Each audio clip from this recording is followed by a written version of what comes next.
ഫാമിലിയിൽ ജീവിക്കുന്നവർക്ക് വൈകാരികമായിട്ടും ഒരുപാട് ഇമോഷണലി ആണെങ്കിലും അവരൊരുപാട് പ്രതിസന്ധികൾ തരണം ചെയ്താണ് മുന്നോട്ട് പോകുന്നത്.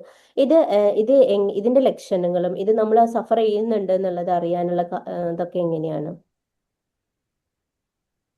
അതിലേക്ക് നമുക്ക് ഒരു ടോക്സിക് ആയിട്ടുള്ള റിലേഷൻഷിപ്പ് എന്നത് എന്താണ് എന്നുള്ളതിലേക്ക്, അല്ലെങ്കിൽ അതുണ്ടാക്കുന്ന പ്രതിസന്ധികൾ എന്താണ് എന്നുള്ളത് നമ്മൾ കാണണമെങ്കിൽ നമുക്ക് അവിടെ ഹെൽത്തിയർ ആയിട്ടുള്ള റിലേഷൻഷിപ്സ് എന്താണ് എന്നുള്ളത് നോക്കേണ്ടി വരും. അതായത് ഫുള്ളി ഹെൽത്തി ആയിട്ടുള്ള റിലേഷൻഷിപ്പും ഫുള്ളി ടോക്സിക് ആയിട്ടുള്ള റിലേഷൻഷിപ്പും ഒന്നും നമുക്ക് അങ്ങനെ ബ്ലാക്ക് ആൻഡ് വൈറ്റ് ആയിട്ട് നമുക്ക് ഒന്നിനും കാണാൻ പറ്റില്ല. അങ്ങനെയല്ല അത് വർക്ക് ചെയ്യുന്നത്. നമുക്ക് ഒരിക്കലും ഇത് ഫുൾ നല്ലത്, ഇത് ഫുൾ ബാഡ്, അങ്ങനെ നമ്മൾ കാണുമ്പോൾ ബ്ലാക്ക് ആൻഡ് വൈറ്റ് എന്നുള്ള രീതിയിലാണ് നമ്മൾ അതിനെ കാണുന്നത്. അത് ആക്ച്വലി വൈകാരികമായിട്ട് ഹെൽത്തിയർ ആയിട്ടുള്ള രീതി അല്ല ലോകത്തെ നോക്കി കാണുന്നതിന്. കാരണം എല്ലാ കാര്യങ്ങളും കോംപ്ലിക്കേറ്റഡ് ആണ്. നമ്മൾ വിചാരിക്കുന്നതിനേക്കാളും ലെയേഴ്സ് ഉള്ള കൺസെപ്റ്റുകളാണ് അല്ലേ എല്ലാതും. സോ ഒരു ഹെൽത്തിയർ ആയിട്ടുള്ള ഒരു റിലേഷൻഷിപ്പ് എന്നുള്ളത് എങ്ങനെയൊക്കെ ആയിരിക്കും എന്നുള്ളതും എന്തുകൊണ്ടാണ് അതിനകത്തുനിന്ന് പലപ്പോഴും ടോക്സിക് ആയിട്ടുള്ള എലമെന്റുകളിലേക്ക് മാറിപ്പോകുന്നത് എന്നുള്ളതും നമ്മൾ തിരിച്ചറിയുകയാണെങ്കിൽ അത് ഉണ്ടാക്കുന്ന ഇമ്പാക്ട് എങ്ങനെ വരുന്നു എന്നുള്ളതും നമുക്കറിയാൻ പറ്റും. ഉദാഹരണത്തിന് നമ്മളിപ്പോൾ പറയണ ഒരു ഹെൽത്തിയർ ആയിട്ടുള്ള ഒരു സ്പേസ് ആണെങ്കിൽ നമുക്ക് വൈകാരികമായിട്ടുള്ള അല്ലെങ്കിൽ സൈക്കോളജിക്കൽ ആയിട്ടുള്ള ഒരു സേഫ്റ്റി നമുക്ക് ഫീൽ ചെയ്യണം എന്ന്. അപ്പൊ നമ്മൾ സംസാരിക്കേണ്ടി വരും എന്താണ് ഈ സേഫ്റ്റി എന്ന് പറഞ്ഞു കഴിഞ്ഞാൽ. ഫോർ എക്സാമ്പിൾ നമ്മളിപ്പോൾ സംസാരിക്കുന്നുണ്ട്. ഇവിടെ ഞാൻ സംസാരിക്കുമ്പോൾ നിങ്ങൾക്ക് ഒരു സേഫ്റ്റി ഫീൽ ചെയ്യണം. എന്നാലേ നിങ്ങൾക്ക് എന്നോട് ഓപ്പൺ അപ്പ് ചെയ്യാനോ എൻ്റെ അടുത്ത് കാര്യങ്ങൾ ചോദിക്കാനോ സാധിക്കുള്ളൂ അല്ലെ. ഞാൻ നിങ്ങളെ ഭയപ്പെടുത്തുന്ന രീതിയിലാണ് ഇടപെടുന്നത്. ഞാൻ ഇമോഷണലി ഒട്ടും റെഗുലേറ്റഡ് അല്ല. ഞാൻ ഭയങ്കര ദേഷ്യത്തിലേക്ക് പോകുന്നു, ഭയങ്കരമായിട്ട് നിങ്ങളെ കുറ്റപ്പെടുത്തുന്നു, നിങ്ങളെ ക്രിട്ടിസൈസ് ചെയ്യുന്നു. അപ്പൊ നിങ്ങൾക്ക് സ്വാഭാവികമായിട്ടും നിങ്ങൾക്കൊരു സേഫ്റ്റി ഫീൽ ചെയ്യില്ല. ഓക്കെ, ഞാൻ എന്തൊക്കെ പറഞ്ഞാൽ ഇവരെ ട്രിഗർ ചെയ്യും എന്നുള്ള രീതിയിൽ. അങ്ങനെ വരുമ്പോൾ അവിടെ സേഫ് അല്ല നമുക്ക്. അപ്പൊ സേഫ്റ്റി തോന്നുന്നില്ല എന്നുണ്ടെങ്കിൽ എങ്ങനെയായിരിക്കും നമ്മൾ അവിടെ റെസ്പോണ്ട് ചെയ്യുക? ഉദാഹരണത്തിന് നമ്മളൊക്കെ സ്കൂളിൽ പഠിക്കുന്ന സമയത്ത് കുറച്ച് സ്ട്രിക്റ്റ് ആയിട്ടുള്ള, നമ്മളെ പണിഷ് ചെയ്യാൻ സാധ്യതയുള്ള ടീച്ചർമാരൊക്കെ വരുന്ന സമയത്ത് നമ്മൾ കുറച്ചൊന്ന് ഭയന്നായിരിക്കുമല്ലേ ഇരിക്കുന്നത്. അപ്പൊ നമ്മളിങ്ങനെ നല്ല കുട്ടിയാവാൻ ട്രൈ ചെയ്യും, അല്ലെങ്കിൽ നമ്മൾ അവിടെ കുറുമ്പുകൾ കാണിക്കാതിരിക്കാൻ ട്രൈ ചെയ്യും. എന്തിനാണ്? നമുക്ക് അവിടെ പേടിയാണ്, സേഫ്റ്റി ഫീൽ ചെയ്യുന്നില്ല അവിടെ, റൈറ്റ്? അപ്പോ അങ്ങനെ ഒരു സേഫ്റ്റി ഇല്ലാതിരിക്കുന്നത് നല്ലതാണോ അല്ലയോ എന്നുള്ളത് പോലും നമ്മുടെ സമൂഹത്തിനെ പഠിപ്പിക്കേണ്ടുന്ന അവസ്ഥയാണ്. കാരണം ഈ ഒരു ഉദാഹരണം ഞാൻ പറയുമ്പോൾ തന്നെ ഒരുപാട് പേര് ചിന്തിക്കും, അപ്പൊ നല്ലതല്ലേ, കുട്ടികൾ അനങ്ങാണ്ടിരിക്കണമെങ്കിൽ കുറച്ച് പേടിയുള്ളത് നല്ലതല്ലേ. അങ്ങനെ പേടിക്കുന്നത് നല്ലതാണ് എന്ന് ചിന്തിക്കുന്ന ഒരു സമൂഹത്തിലാണ് നമ്മൾ ജീവിക്കുന്നത്. അതുകൊണ്ടാണ് നമുക്ക് നാർസിസത്തിനെ പറ്റി സംസാരിക്കുമ്പോൾ അതിന്റെ ഒരുപാട് ലെയേഴ്സിനെ പറ്റി നമുക്ക് ഡിസ്കസ് ചെയ്യേണ്ടി വരുന്നത്. കാരണം നമ്മുടെ സൊസൈറ്റിയിൽ പലപ്പോഴും അത് നോർമലാണ്. കുട്ടികൾക്ക് പേടി ഉണ്ടാവുന്നത് നല്ലതാണ് എന്നാണ് ചിന്തിക്കാൻ. അപ്പൊ ഞാൻ പറയാനില്ല, നമുക്ക് സേഫ്റ്റി ഫീൽ ചെയ്യുന്നില്ലെങ്കിൽ നമ്മളുടെ ഉള്ളിലത്തെ ഫങ്ഷനിങ്ങിനെ അത് ബാധിക്കുന്നുണ്ട്, നമ്മൾ ഇടപെടുന്ന രീതികളെ അത് ബാധിക്കുന്നുണ്ട് അല്ലെ. അപ്പോഴാണ് നമ്മൾ അവരെ ട്രിഗർ ചെയ്യാതിരിക്കണം എന്നുള്ള രീതിയിൽ മാത്രം ഇടപെടേണ്ടി വരുന്നത്. സോ നമ്മളൊരു റിലേഷൻഷിപ്പിലേക്ക് വരുമ്പോൾ നമുക്ക് അങ്ങനെ സേഫ്റ്റി ഇല്ലാതിരിക്കുമ്പോൾ നമ്മളുടെ ഫുൾ ഫോക്കസും ഈ വ്യക്തിയെ ട്രിഗർ ചെയ്യാതിരിക്കുക എന്നുള്ള രീതിയിൽ മാത്രമായിട്ട് വരികയാണെങ്കിൽ അപ്പൊ അതൊരു ടോക്സിക് റിലേഷൻഷിപ്പിന്റെ ഭാഗത്തേക്ക് തിരിയാണ് അല്ലെ. അപ്പോ ചോദ്യം, നമ്മളപ്പോ അവിടെ അതിനെപ്പറ്റി എങ്ങനെയാണ് കമ്മ്യൂണിക്കേറ്റ് ചെയ്യുന്നത്, അല്ലെങ്കിൽ നമ്മൾ അതിനെപ്പറ്റി കമ്മ്യൂണിക്കേറ്റ് ചെയ്യുമ്പോൾ ഈ വ്യക്തി അത് എങ്ങനെയാണ് എടുക്കുന്നത്? ഇമാജിൻ ദാറ്റ് നമ്മൾ അതിനെപ്പറ്റി ഷെയർ ചെയ്യുന്നു, നമ്മൾ അതിനെപ്പറ്റി കമ്മ്യൂണിക്കേറ്റ് ചെയ്യുന്നു, എനിക്ക് ഇന്ന ബുദ്ധിമുട്ടുകളുണ്ട് എന്ന് പറയുന്നു. കാരണം അസേർട്ടീവായിട്ട് അതിനെ കമ്മ്യൂണിക്കേറ്റ് ചെയ്യാൻ സാധിക്കുക എന്നുള്ളത് ഹെൽത്തിയർ ആയിട്ടുള്ള ഒരു രീതിയാണ് അല്ലെ. നമുക്ക് അസേർട്ടീവായിട്ടും നമ്മളുടെ ബൗണ്ടറീസിനെ പറ്റിയിട്ടും നമ്മളുടെ ഉള്ളിൽ നടക്കുന്ന കാര്യങ്ങളെ പറ്റി ഷെയർ ചെയ്യാനും കമ്മ്യൂണിക്കേറ്റ് ചെയ്യാനും സാധിക്കുക എന്നുള്ളത് നെസസറി ആയിട്ടുള്ള ഒരു കാര്യമാണ്. സോ അതിന് നമുക്ക് സാധിക്കുന്നുണ്ടോ എന്നതാണ് അടുത്തൊരു ചോദ്യം. പലപ്പോഴും നമുക്കതിന് സാധിക്കാറില്ല. കാരണം ഈ പറഞ്ഞ സെയിം ഫിയറിൽ വളർന്നു വന്ന ഒരു നേച്ചറാണ് നമ്മുടെ എന്നുണ്ടെങ്കിൽ നമ്മൾ അവിടെ നമ്മുടെ നീഡ്സിന് വേണ്ടി കമ്മ്യൂണിക്കേറ്റ് ചെയ്യുന്നുണ്ടായിരിക്കില്ല. സോ അപ്പോ നമുക്ക് അവിടെ കമ്മ്യൂണിക്കേറ്റ് ചെയ്യാൻ സാധിക്കുന്നുണ്ടോ ഇല്ലയോ, അത് അടുത്തൊരു പ്രോബ്ലം ആയിട്ട് വരും. ഇനി നമ്മൾ അങ്ങനെ കമ്മ്യൂണിക്കേറ്റ് ചെയ്യുന്നുണ്ടെങ്കിൽ തന്നെ ഈ വ്യക്തി അതിനെ എങ്ങനെയാണ് റിസീവ് ചെയ്യുന്നത്, ഈ വ്യക്തി അതിനോട് എങ്ങനെയാണ് പ്രതികരിക്കുന്നത്, അതിനോട് റിസപ്റ്റീവായിട്ടും ഓപ്പൺ ആയിട്ടുള്ള രീതിയിലാണോ ഇടപെടുന്നത്, അതല്ല വളരെ ഡിഫെൻസീവ് ആയിട്ടാണോ ഇടപെടുന്നത്. ചില സമയത്ത് എക്സ്ട്രീം ഡിഫെൻസീവ് ആയിട്ടായിരിക്കാം ഈ ഒരു വ്യക്തി അതിനോട് പ്രതികരിക്കുന്നുണ്ടായിരിക്കാം. അങ്ങനെ വരുമ്പോൾ എഗെയിൻ അതും നമുക്ക് ഒരു ടോക്സിക് എന്നുള്ളതിലേക്ക് പോകുന്നു എന്ന് പറയാൻ പറ്റില്ല. കാരണം പല പല ഇടപെടലുകളും നമ്മളെ സുഹൃത്തുക്കളുമായിട്ടൊക്കെ വരുമ്പോഴും പലപ്പോഴും നമ്മൾ നമ്മുടെ കാര്യങ്ങൾ പറയുമ്പോൾ എല്ലാവരും അത് ഓപ്പൺ ആയിട്ട് എടുക്കണമെന്നില്ല. നമ്മളും ചിലപ്പോൾ ഓപ്പൺ ആയിട്ട് എടുക്കണമെന്നില്ല, നമ്മളും ഡിഫെൻസീവ് ആയേക്കാം, അല്ലെ? പക്ഷേ ക്വസ്റ്റ്യൻ അതിന്റെ തീവ്രത എത്രയാണ്? നേരത്തെ പറഞ്ഞതുപോലെ ഒരു മൈൽഡ് ടു സിവിയർ എന്നുള്ള രീതിയിൽ നോക്കുമ്പോൾ അതിന്റെ തീവ്രത എത്രയാണ്? മുൻപിലുള്ള ഒരു വ്യക്തി സഫർ ചെയ്യുന്നത് കാണുമ്പോഴും ഞാൻ എങ്ങനെയാണ് പ്രതികരിക്കുന്നത്? അതിന്റെ ഇന്റൻസിറ്റി എത്രയാണ്? അതിന്റെ ആഴം എത്രയാണ്? എത്രത്തോളം ഞാൻ അതിൽ സെൽഫ് റിഫ്ലക്ട് ചെയ്യുന്നുണ്ട്? എത്രത്തോളം ഞാൻ അതിനകത്ത് അക്കൗണ്ടബിലിറ്റി എടുക്കുന്നുണ്ട്? എത്രത്തോളം ഞാൻ അതിനോട് റെസ്പോണ്ട് ചെയ്യുന്ന രീതികൾ സ്വയം റിയലൈസ് ചെയ്യുന്നുണ്ട് എന്നുള്ള എലമെന്റുകളെല്ലാം അതിനകത്ത് വരും, അല്ലേ? അപ്പൊ അത് വളരെ സിമ്പിൾ ആയിട്ട് നമുക്ക് പറയാൻ പറ്റുന്ന വിഷയങ്ങളല്ല ഇതൊന്നും. ഇതിനകത്തെല്ലാം ഒരുപാട് ലെയേഴ്സ് ഉണ്ട്. നമ്മളുടെ തന്നെ സൈക്കോളജിക്കൽ ലെയേഴ്സ് ഉണ്ട്, അതേപോലെ നമ്മളുടെ കൾച്ചറൽ ആയിട്ടുള്ള ലെയേഴ്സ് ഉണ്ട്, സൊസൈറ്റി എന്നുള്ള രീതിയിലത്തെ ലെയേഴ്സ് ഉണ്ട്. ഫോർ എക്സാമ്പിൾ, നമ്മളുടെ സൊസൈറ്റിയിൽ എടുത്ത് നോക്കുമ്പോൾ ഇപ്പൊ തന്നെ ഞാൻ അസേർട്ടീവ് ആയിട്ട് സംസാരിക്കുന്നതിനെ പറ്റി പറയുമ്പോൾ, അല്ലെങ്കിൽ അക്കൗണ്ടബിലിറ്റി എടുക്കുന്നതിനെ പറ്റി പറയുമ്പോൾ, ഡിഫെൻസീവ് ആവുന്നതിനെ പറ്റി പറയുമ്പോൾ, ഇതിനെ പറ്റിയിട്ടൊന്നും നമ്മുടെ സമൂഹത്തിൽ വലിയ ധാരണ ഇല്ല, അല്ലെ? അപ്പോ ആ ഒരു അവയർനെസ് ഇല്ലായ്മ എന്നുള്ളത് നമ്മളുടെ സൊസൈറ്റിയിൽ പ്രവലന്റ് ആയിട്ട് നിൽക്കുമ്പോൾ ആ ഫാക്ടേഴ്സ് നമുക്ക് കൺസിഡർ ചെയ്യേണ്ടതായിട്ട് വരും. സോ അങ്ങനെ ഒരു സ്പേസിലാണ് നമ്മൾ നിൽക്കുന്നത് എന്നുണ്ടെങ്കിൽ നമുക്കുണ്ടാവുന്ന ബുദ്ധിമുട്ടുകളെ പറ്റി, ഇപ്പോൾ താങ്കൾ ചോദിച്ചത് ആ ക്വസ്റ്റ്യൻ ആണ്, അതായത് നമ്മൾ അങ്ങനെ ഒരു ടോക്സിക് ആയിട്ടുള്ള റിലേഷൻഷിപ്പിലാണ് നിൽക്കുന്നതെന്നുണ്ടെങ്കിൽ നമുക്കുണ്ടാവുന്ന ബുദ്ധിമുട്ടുകൾ എന്തൊക്കെയാണ്?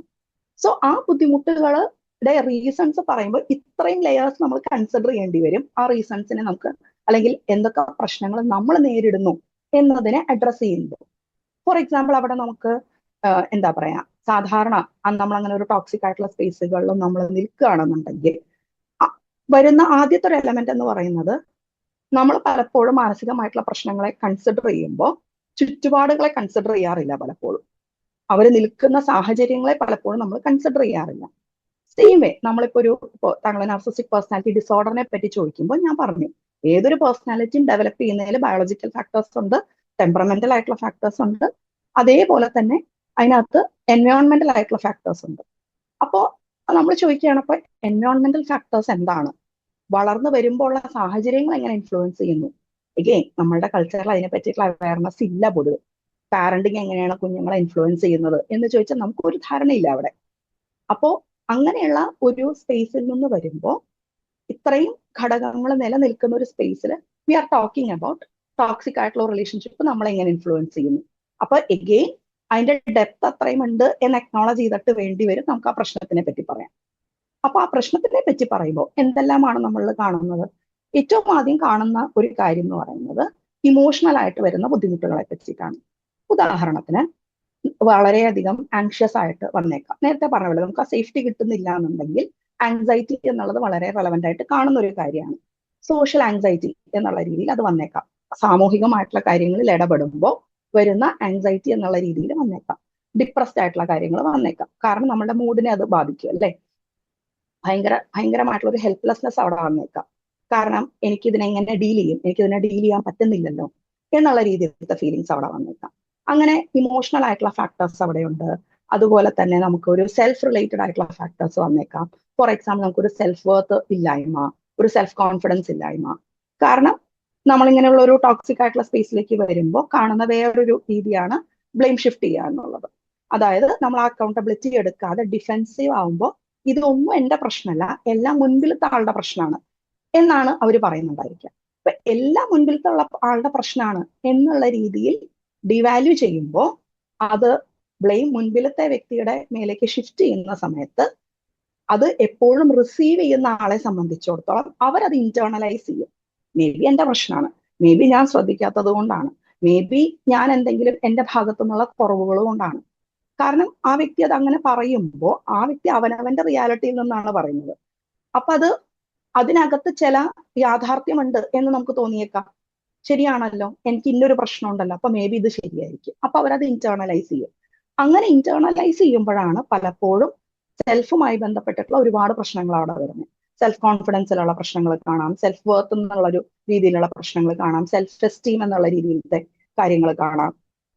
അതിന്റെ കൂടെ തന്നെ വരുന്ന കാര്യമാണ് സെൽഫിനെ ഡൗട്ട് ചെയ്യുക, അതുപോലെ തന്നെ സെൽഫിനെ ബ്ലെയിം ചെയ്യുക എന്നുള്ള കാര്യങ്ങളിലേക്കും കാണാം. കാരണം ഇങ്ങനെ നിരന്തരം അങ്ങനെ ഒരു ബ്ലെയിം ഷിഫ്റ്റിംഗ് വരുമ്പോൾ, അല്ലെങ്കിൽ ഞാൻ എന്റെ റിയാലിറ്റി പറയുമ്പോൾ അതല്ല ശരിക്കുള്ള റിയാലിറ്റി, ഇങ്ങനെയാണ് എന്നുള്ള രീതിയിലത്തെ സംസാരങ്ങൾ വരുമ്പോഴത്തേക്കും എനിക്ക് ഞാൻ പറയുന്നതിനെ എനിക്ക് തന്നെ ട്രസ്റ്റ് ചെയ്യാൻ പറ്റില്ല അല്ലെ. സോ എനിക്ക് ഞാൻ പറയുന്നതിനെ തന്നെ ട്രസ്റ്റ് ചെയ്യാൻ പറ്റിയില്ലെങ്കിൽ ഞാൻ എന്തായിരിക്കും ചെയ്യുന്നുണ്ടായിരിക്കുക, ഞാൻ എന്നെ തന്നെ ഡൗട്ട് ചെയ്യും. അപ്പൊ പിന്നെ ഞാൻ ഫുൾ ഡൗട്ടിലായിരിക്കും നിൽക്കുന്നുണ്ടായിരിക്കാം. ഇതിങ്ങനെയാണോ, ഇതിങ്ങനെയല്ലേ, ഇതിങ്ങനെ ശരിയാണെങ്കിലോ, ഇതിങ്ങനെ അല്ലെങ്കിലോ, വളരെ ഒരു ഡിഫിക്കൽട്ട് ആയിട്ടുള്ള ഒരു സെൽഫ് ഡൗട്ട് എന്നുള്ള രീതിയിലേക്കൊക്കെ അത് മാറാനായിട്ടുള്ള ചാൻസുകളുണ്ട് അല്ലെ. സോ ആ രീതിയിലേക്ക് പോകാറുണ്ട്. അപ്പൊ ഇങ്ങനെയുള്ള ഒരു സ്പേസിൽ നിരന്തരം മുന്നോട്ട് പോകുമ്പോൾ വരുന്ന അടുത്ത ഒരു പ്രശ്നം എന്ന് പറയുമ്പോഴത്തേക്കും നമുക്ക് ആ സ്ട്രെസ് റിലേറ്റഡ് ആയിട്ടുള്ള ഇഷ്യൂസ് നമ്മുടെ ബോഡിയിലും എഫക്ട് ചെയ്യുന്നതായിട്ട് കാണാറുണ്ട്. ഫോർ എക്സാമ്പിൾ, ഒരു നിരന്തരമായിട്ടുള്ള ഒരു സ്ട്രെസ്സിനോടുള്ള ഒരു എക്സ്പോഷർ എന്നുള്ള രീതിയിൽ വരുന്ന ഒരു എലമെന്റ് ആണ് സ്ട്രെസ് റിലേറ്റഡ് ഇഷ്യൂസ്. അല്ലെങ്കിൽ നമ്മൾ സൈക്കോസൊമാറ്റിക് ആയിട്ട് വരുന്ന കാര്യങ്ങൾ വന്നേക്കാം, അല്ലെങ്കിൽ ഇപ്പോൾ ഇമ്മ്യൂണിറ്റി കുറഞ്ഞുകൊണ്ടുള്ള നിരന്തരമുള്ള ഇൻഫെക്ഷൻസ് എന്നുള്ള രീതിയിൽ, ക്രോണിക് പെയിൻ എന്നുള്ള രീതിയിൽ, വയറുമായി ബന്ധപ്പെട്ടിട്ടുള്ള ഗ്യാസ്ട്രിക് ഇഷ്യൂസ് എന്നുള്ള രീതിയിൽ, അങ്ങനെ പല പല രീതികളിലും ഫിസിക്കൽ ആയിട്ടുള്ള ഒരു ഹെൽത്തിനകത്തും ഇഷ്യൂസ് ആയിട്ട് വരുന്നത് കാണാറുണ്ട്.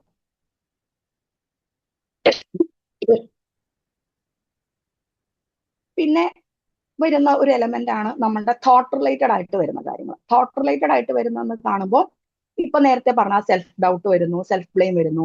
അപ്പൊ ഇതൊരു റൂമിനേഷൻ ആയിട്ട് നിരന്തരം അതിനെപ്പറ്റി തന്നെ ചിന്തിച്ചുകൊണ്ടിരിക്കുക, നിരന്തരം നെഗറ്റീവ് ആയിട്ടുള്ള തോട്ട്സ് മാത്രം വന്നുകൊണ്ടിരിക്കുക. അതേപോലെ ഈ മുൻപിലുള്ള വ്യക്തി നമ്മളുടെ പ്രശ്നമാണ് എന്നുള്ള രീതിയിൽ പറയുന്നു, നമ്മൾ അവരെ ടേക്ക് കെയർ ചെയ്യാഞ്ഞിട്ടാണ്, അല്ലെങ്കിൽ അവരെ ശരിക്കും ശ്രദ്ധിച്ച് നോക്കാഞ്ഞിട്ടാണ് ഈ പ്രശ്നങ്ങൾ എന്നുള്ള രീതിയിൽ അതിനെ നെറേറ്റ് ചെയ്യുമ്പോഴത്തേക്കും സ്വാഭാവികമായിട്ടും കേൾക്കുന്നവർക്ക് കുറ്റബോധമാണ് ഉണ്ടാവുക അല്ലെ. അപ്പൊ ആ ഒരു നിരന്തരമായിട്ടുള്ള കുറ്റബോധം എന്നുള്ള രീതിയിൽ വരുന്ന കാര്യങ്ങൾ വന്നേക്കാം. അപ്പൊ അതൊക്കെ തോട്ട് റിലേറ്റഡ് ആയിട്ട് ചിന്തകളുടെ തലത്തിൽ എന്റെ തെറ്റാണോ, എന്റെ മിസ്റ്റേക്ക് ആണോ, ഞാനാണോ ഇവിടുത്തെ പ്രശ്നം എന്നുള്ള രീതിയിലുള്ള റൂമിനേഷനും കാര്യങ്ങളൊക്കെ നെഗറ്റീവ് തോട്ട്സ് ഒക്കെ ആയിട്ട് നിരന്തരം വന്നേക്കാം. അതേപോലെ ഈ പറഞ്ഞ പോലെ ഞാൻ ഇതെല്ലാം ശരിയാക്കി കഴിഞ്ഞാൽ എല്ലാം ഓക്കെ ആവും എന്നൊക്കെയുള്ള രീതിയിലത്തെ ഡിഫിക്കൽട്ട് ആയിട്ടുള്ള തോട്ട്സ് എന്നുള്ള രീതിയിൽ വരാറുണ്ട്. പിന്നെ വരുന്നൊരു കാര്യം ഈ പറഞ്ഞ കാര്യങ്ങളോടുള്ള നമ്മളുടെ അഡാപ്റ്റേഷൻ ആണ്. എന്താണ് അഡാപ്റ്റ് ചെയ്യുക എന്ന് പറഞ്ഞു കഴിഞ്ഞാൽ, നമുക്കൊരു ബുദ്ധിമുട്ടുണ്ടെങ്കിൽ നമ്മൾ അതിനെ പരിഹരിക്കുന്നതിന് വേണ്ടി കൈക്കൊള്ളുന്ന ചില സ്വഭാവ രീതികളായിരിക്കും. അത് ബിഹേവിയറലാണ്. ഉദാഹരണത്തിന് നമ്മൾ നേരത്തെ പറഞ്ഞ എക്സാമ്പിളിൽ ഒരു കുട്ടിയെ അല്ലെങ്കിൽ ക്ലാസ്സിൽ ഒരുപാട് വഴക്ക് പറയുന്ന ഒരു ടീച്ചറാണ് വരുന്നതെന്നുണ്ടെങ്കിൽ കുട്ടികൾ സൈലന്റ് ആയിരിക്കുക എന്നുള്ളതാണ് ചെയ്യുന്നതെന്നുണ്ടെങ്കിൽ അതൊരു അഡാപ്റ്റേഷൻ ആണ് അല്ലെ. അതായത് വഴക്ക് കേൾക്കും, അതുകൊണ്ട് മിണ്ടാതിരിക്കട്ടെ എന്നുള്ള പോലെ. അപ്പോ ഇവിടെ ആ ഒരു എക്സാമ്പിളിൽ എടുത്ത് നോക്കുമ്പോൾ നമ്മൾ വഴക്ക് കേൾക്കാതിരിക്കാൻ, കുറ്റപ്പെടുത്തലുകൾ കേൾക്കാതിരിക്കാൻ എന്തെല്ലാം പെരുമാറ്റ ശൈലികൾ നമ്മൾ ഉൾക്കൊള്ളുന്നുണ്ട് എന്നുള്ളത് അവിടെ വന്നേക്കാം. ഉദാഹരണത്തിന് പെർഫെക്റ്റ് ആയിട്ട് എല്ലാം മെയിൻറ്റെയിൻ ചെയ്യാൻ നോക്കുന്നു, ഈ വ്യക്തിയെ ട്രിഗർ ചെയ്യിക്കാതിരിക്കാൻ വേണ്ടിയിട്ട് വാക്കിംഗ് ഓൺ എക്ഷൽസ് എന്നുള്ളത് പോലെ എല്ലാം ഓക്കെ ആക്കി വെക്കാനായിട്ട് ട്രൈ ചെയ്യുന്നു, അവരെ ട്രിഗർ ചെയ്യാത്ത രീതികൾ നമ്മൾ ബിഹേവ് ചെയ്യുന്നു, നിരന്തരം നമ്മൾ അവരെ പ്ലീസ് ചെയ്യുന്ന രീതിയിൽ മാത്രം ഇടപെടുന്നു, നമ്മൾ തന്നെ വഴികൾ കണ്ടുപിടിക്കുകയാണ് എങ്ങനെയാണ് ഇവരെ ട്രിഗർ ചെയ്യാതിരിക്കാം എന്നുള്ളത്. അപ്പോ ഒരു പ്ലീസിങ് എന്നുള്ള രീതിയിൽ അത് വരാറുണ്ട്. അതിനെ നമ്മളൊരു ഫോൺ റെസ്പോൺസ് എന്നുള്ള രീതിയിൽ പറയും. FAWN, ഫോൺ എന്നുള്ളത് ഒരു ട്രോമ റെസ്പോൺസ് ആണ്. അതായത് അവനവന്റെ സെൽഫിൽ നിന്നും വിട്ട് മുൻപിലുള്ള ഒരാളിലേക്ക് ഹൈപ്പർ വിജിലന്റ് ആവുകയാണ് ചെയ്യുന്നത്. മുൻപിലുള്ള ഒരാൾ ഓക്കെ ആണോ, അവർക്ക് എന്നോട് അതൃപ്തിയുണ്ടോ, അവര് സന്തോഷത്തിലാണോ ഇരിക്കുന്നത്, അവർക്ക് എന്നോട് ദേഷ്യപ്പെടാതിരിക്കുമോ എന്നുള്ളതിനകത്ത് ഓവർലി ഫോക്കസ്ഡ് ആയി അവരെ ഓക്കെ ആക്കാൻ ശ്രമിക്കുകയാണ്. So that I can be safe. അവരെ ഓക്കെ ആണെങ്കിൽ ഞാൻ സേഫ് ആണ് അല്ലെ. അപ്പൊ ഞാൻ എന്നെ തന്നെ സേഫ്റ്റിയിലേക്ക് കൊണ്ടുവരാൻ ശ്രമിക്കുന്ന കാര്യങ്ങളാണ് അതൊക്കെ. നേരത്തെ പറഞ്ഞ പോലെ പെർഫെക്ഷനിസ്റ്റിക് ആവുന്നത് സെയിം പോലെ തന്നെ, ഞാൻ എല്ലാം പെർഫെക്റ്റ് ആണെങ്കിൽ ആരും എന്നെ ദേഷ്യപ്പെടില്ല, ആരും എന്നെ വഴക്ക് പറയില്ല എന്ന പോലെ. അല്ലെങ്കിൽ ഞാൻ എല്ലാവരെയും പ്ലീസ് ചെയ്യുകയാണെങ്കിൽ ഞാൻ ഓക്കെ ആവും എന്നുള്ളത് പോലെ. അപ്പോ അങ്ങനെയുള്ള കാര്യങ്ങൾ വരാറുണ്ട്. അല്ലെങ്കിൽ നമ്മൾ സോഷ്യലി വിഡ്രോ ചെയ്യുന്നു. ഉദാഹരണത്തിന് ഞാൻ ഇന്ന ആൾക്കാരോടൊക്കെ മിണ്ടുവാണെങ്കിൽ ഇവർ ട്രിഗേർഡ് ആയേക്കാം, അപ്പൊ ഞാൻ പിന്നെ അവരുമായിട്ടുള്ള കണക്ഷൻസ് എല്ലാം സ്റ്റോപ്പ് ചെയ്യട്ടെ. ഞാൻ ഇങ്ങനെ ഒരു കാര്യം ചെയ്യുന്നത് ഇവരെ ട്രിഗർ ചെയ്തേക്കാം, അപ്പൊ ഞാൻ അങ്ങനെ ഒരു കാര്യം സ്റ്റോപ്പ് ചെയ്യട്ടെ എന്നുള്ള രീതിയിൽ നമ്മൾ പല പല ബിഹേവിയേഴ്സും ഒഴിവാക്കുന്നു, സ്റ്റോപ്പ് ചെയ്യുന്നു. വേറൊരു എക്സാമ്പിൾ പറയുകയാണെങ്കിൽ നമ്മൾ ഓവർ എക്സ്പ്ലെയിൻ ചെയ്യുന്നു. അതായത് ഞാൻ ഈ മുൻപിലുള്ള വ്യക്തിക്ക്, ഫോർ എക്സാമ്പിൾ നമ്മളിപ്പോ ഒരു പേഴ്സണാലിറ്റി ഡിസോർഡർ എന്നുള്ള രീതിയിലേക്ക് വരുമ്പോൾ പലപ്പോഴും നമ്മളുടെ പേഴ്സ്പെക്റ്റീവ് അവരെടുക്കുന്നുണ്ടായിരിക്കില്ല. ഉദാഹരണത്തിന് നമ്മൾ എന്തിലൂടെയാണ് കടന്നു പോകുന്നത്, നമ്മൾ എന്താണ് കാണുന്നത് എന്നുള്ളത് അവർക്ക് കാണാൻ സാധിക്കുന്നുണ്ടായിരിക്കില്ല. സോ അങ്ങനെ കാണാതെ എന്നെ ഉപദ്രവിക്കാൻ സാധ്യതയുള്ള ഒരു വ്യക്തിയുടെ കൂടെയാണ് നമ്മൾ ജീവിക്കുന്നതെന്നുണ്ടെങ്കിൽ നമ്മൾ അറിയാതെ തന്നെ എന്ത് ചെയ്യും, നമ്മൾ ഓവർ എക്സ്പ്ലെയിൻ ചെയ്യാൻ തുടങ്ങും അല്ലെ. ഇങ്ങനെ ആയതുകൊണ്ടാണ്, ഇത് ഇങ്ങനെ ആയതുകൊണ്ടാണ്, ഇങ്ങനെ ആയതുകൊണ്ടാണ് ഞാൻ ഇങ്ങനെയൊക്കെ ചെയ്തത് എന്ന് ഓവർ എക്സ്പ്ലെയിൻ ചെയ്യുന്നത് അങ്ങനെയെങ്കിലും അവരെന്നെ മനസ്സിലാക്കട്ടെ എന്നുള്ള രീതിയിലാണ്. പക്ഷെ നമ്മൾ അങ്ങനെ ഓവർ എക്സ്പ്ലെയിൻ ചെയ്യുന്നത് ഈ പറഞ്ഞതുപോലെ സേഫ് ആവുന്നതിന് വേണ്ടിയിട്ടാണ്. അവരെന്നെ മനസ്സിലാക്കും എന്നുള്ള ഒരു ധാരണയിലാണ് ഈ ഓവർ എക്സ്പ്ലെയിൻ ചെയ്യുന്നത്. അതേപോലെ തന്നെ നമ്മൾ അപ്പോളജൈസ് ചെയ്യുന്നത് നമ്മളുടേതായിട്ടുള്ള കുറ്റമല്ലെങ്കിൽ പോലും അപ്പോളജൈസ് ചെയ്യുകയാണെങ്കിൽ തിങ്സ് വിൽ ബി ഓക്കെ എന്നുള്ളത് പോലെ. അപ്പൊ ഇതെല്ലാം നമ്മളുടെ ബിഹേവിയറുമായി ബന്ധപ്പെട്ട്, പെരുമാറ്റ ശൈലികളുമായിട്ട് ബന്ധപ്പെട്ട് വരുന്ന കാര്യങ്ങളാണ് അല്ലെ. അപ്പോ ഇതെല്ലാം തന്നെ ആളുകളിൽ ഉണ്ടാവുന്ന പ്രശ്നങ്ങളുടെ ഒരു റിഫ്ലക്ഷൻ ആണ്. പക്ഷെ പ്രോബ്ലം എന്താ വെച്ചാൽ ഇതിനെല്ലാം ചേർത്ത് വായിച്ചാലേ നമുക്ക് ഇതിന്റെ സെൻസ് മനസ്സിലാവുള്ളൂ. ഇതിന്റെ ഒരു ഭാഗം മാത്രം എടുത്ത് നോക്കുകയാണെങ്കിൽ it doesn't make any sense അല്ലെ. ഒരു ഭാഗം മാത്രം എടുക്കുകയാണ്, ഓ ഈ വ്യക്തി ഭയങ്കര ഡിപ്രസ്ഡ് ആണല്ലോ, ഈ വ്യക്തി ഭയങ്കര ആങ്ഷ്യസ് ആണല്ലോ എന്ന് മാത്രമേ കാണാൻ പറ്റുള്ളൂ. പക്ഷെ ഈ ഹോൾ സംഭവങ്ങൾ ഒരുമിച്ച് കാണുകയും അതിന് ഇങ്ങനെ ഒരു കോണ്ടെക്സ്റ്റ് ഉണ്ട് എന്ന് കാണുമ്പോഴാണ് ഓ എന്താണ് യഥാർത്ഥത്തിൽ ഇവിടെ നടക്കുന്നത് എന്നുള്ളൊരു ക്ലാരിറ്റി നമുക്ക് അവിടെ കിട്ടുന്നുണ്ടായിരിക്കുക അല്ലെ.